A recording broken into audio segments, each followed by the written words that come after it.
Hello दोस्तों, कैसे हैं आप लोग? होप करता हूँ आप लोग अच्छे होंगे। अब मैं आ गया आप लोगों के लिए फिर से एक वैकेंसी का अपडेट लेके। वैकेंसी जो है वो अगर आपने इलेक्ट्रिकल किया है तो आपके लिए है, अगर आपने मैकेनिकल से किया है डिप्लोमा तो आपके लिए है, अगर आपने इलेक्ट्रॉनिक से डिप्लोमा किया है तो आपके लिए है, अगर आपने इंस्ट्रूमेंटेशन एंड कंट्रोल से किया है तो आपके लिए है। तो जैसे वैसे लोग जो एलिजिबल है, इसलिए मैं एलिजिबिलिटी पहले बता दे रहा हूँ। वैसे लोग जो एलिजिबल है वही लोग आगे वीडियो कंटिन्यू कर सकते हैं। जो लोग एलिजिबल नहीं है वो लोग स्किप कर सकते हैं वीडियो। तो चलिए हम लोग चलते हैं वैकेंसी की नोटिफिकेशन के पास, आपको लेकर चलते हैं। तो देखिए दोस्तों, ये है नोटिफिकेशन। जो वैकेंसी जो आपकी आ रही है वो UDUPI कोचिन शिपयार्ड लिमिटेड, जो कि एक कोचिन शिपयार्ड लिमिटेड के अंडर ही आता है। तो आपकी वैकेंसी यहाँ से आ रही है, जो कि मालपे कर्नाटका से है। यहाँ पे देखिए, यहाँ पे लिखा हुआ है आपका wholly owned subsidiary of Cochin shipyard limited. यहाँ पे जो आपकी वैकेंसी है वो मैकेनिकल में, अगर आप लोगों ने डिप्लोमा कर रखा है तो आप लोग अप्लाई कर सकते हैं। आपका मिनिमम मार्क्स 60% होना चाहिए।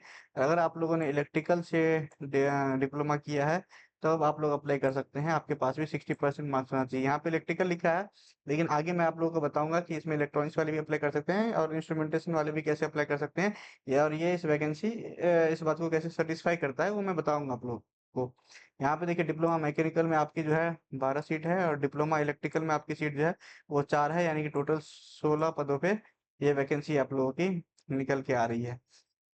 यहाँ पे देखिए, अगर आप लोगों का सिलेक्शन हो जाता है तो आपकी जो 2 साल की ट्रेनिंग होगी, आपको पहले साल जो है वो 20,000 रुपये दिए जाएंगे, और दूसरे साल जो है वो 23,000 रुपये दिए जाएंगे। और आपका जो completion, successful completion of 2 ear training, आप लोगों को जो है 28,000 बेसिक पे रुपया दिया जाएगा। उसके पास अभी जो 51.8% डीए चल रहा है वो डीए दिया जाएगा। वो पीएसयू का भी डीए कम दे रहा है, 51.8 ही दे रहा है। आप सेंट्रल गवर्नमेंट से इसे कंपेयर मत कीजिए। सेंट्रल गवर्नमेंट का जो है अभी बेसिक पे 58% चल रहा है। यहाँ पे वो दिया जाएगा। आप लोगों का 10% एचआरए दिया जाएगा, और आप लोगों का पर्सन अलाउंस जो है 35%। टोटल आप लोगों के जो है ना 55,000 जो है आप लोगों की सैलरी हो जाएगी। जो अप्रोक्सीमेट सीटीसी है वो 8 लाख आपको पहुंच जाएगा। आपका एज लिमिट क्या है? तो 25 साल है मैक्सिमम, आपका एज होना चाहिए 25 साल। वो 18 दिसंबर 2025 से कैलकुलेट किया जाएगा। यानी कि अगर आप 25 साल से कम ही है ना, तो आप अप्लाई कर सकते हैं। लेकिन एक चीज बात है कि अगर आप ओबीसी एनसीएल से आते हैं तो आपके पास 3 इयर्स का एज रिलैक्सेशन और 5 इयर्स का एज रिलैक्सेशन, अगर आप एससी एसटी कैंडिडेट हैं तो। उसके बाद आपका मोड ऑफ सिलेक्शन क्या रहेगा, हम लोग उसकी बात कर लेते हैं। तो आपका जो है ना 80 मार्क्स का एग्जाम रहेगा। आपका 80 मार्क्स का एग्जाम रहेगा, और आप लोगों को 90 मिनट्स दिए जाएंगे। 90 मिनट्स में 80 मार्क्स, 80 का आप लोगों को जो है ना सोल्व करना है। 90 मिनट में आप लोगों को 80 क्वेश्चन सोल्व करने हैं। इसका देखिए, जीके से 5 मार्क्स का क्वेश्चन, इंग्लिश से 5 मार्क का क्वेश्चन, न्यूमेरिकल एबिलिटी से आप लोगों का 5 मार्क्स का क्वेश्चन, और उसके बाद यहाँ पे रीजनिंग से 5 मार्क्स का क्वेश्चन। उसके बाद आप लोगों का जो भी सब्जेक्ट है, इलेक्ट्रिकल इलेक्ट्रॉनिक्स जो भी रहेंगे, उससे आप लोगों का 60 मार्क का क्वेश्चन रहेगा। टोटल 80 मार्क्स के हो जाएंगे आप लोगों के। इसके बाद देखिए, फेज 2 आपका एग्जाम होगा। फेज 2 में आप लोगों को 45 मिनट ड्यूरेशन दिया जाएगा। वो डिस्क्रिप्टिव पेपर रहेगा, मतलब आप लोगों को जो है क्वेश्चन इसमें सोल्व करने को दिया जाएगा। यहाँ पे देखिए लिखा हुआ है, ऑब्जेक्टिव जो रहेगा वो ऑनलाइन टेस्ट 80 मार्क्स, और 20 मार्क्स जो रहेगा वो राइटिंग स्किल्स रहेगा इंग्लिश लैंग्वेज का। आप लोगों को ये बनाने होंगे। इसके बाद आप लोगों के टोटल 100 मार्क्स का एग्जाम हो जाएगा। उसके बाद यहाँ पे हम लोग बात कर लेते हैं नेक्स्ट इम्पोर्टेंट चीज की।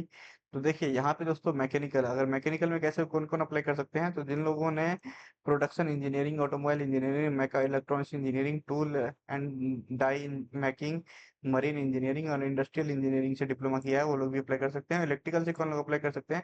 जिन्होंने ट्रिपल ई में भी डिप्लोमा किया है, और जिन्होंने इलेक्ट्रॉनिक्स में डिप्लोमा किया है, और जिन्होंने इंस्ट्रूमेंटेशन एंड कंट्रोल इंजीनियरिंग में डिप्लोमा किया, वो लोग भी अप्लाई कर सकते हैं। ये बहुत ही अच्छी बात है। आप लोगों का देखिए सर्विस एग्रीमेंट जो रहेगा 3 लाख का रहेगा। आप लोग अगर इसके सर्विस का जो भी ईयर रहेगा ना, यहाँ पे लिखा होगा दोस्तों।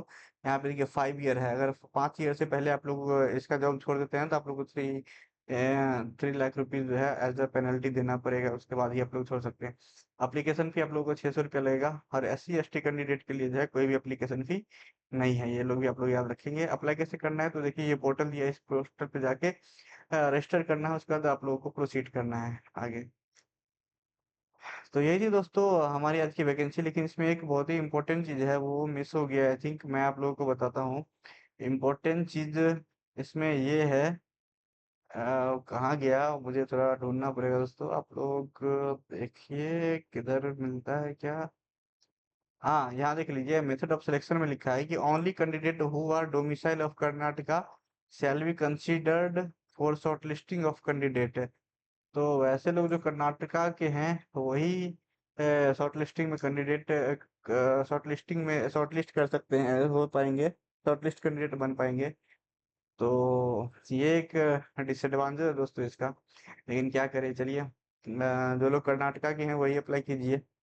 और बाकी लोगों के लिए आई थिंक ये वैकेंसीज नहीं है, ऐसे मुझे पहले बता देना चाहिए। कोई नहीं, सॉरी दोस्तों। चलिए हम लोग मिलते हैं किसी दूसरे वीडियो में, तो के लिए बाय बाय।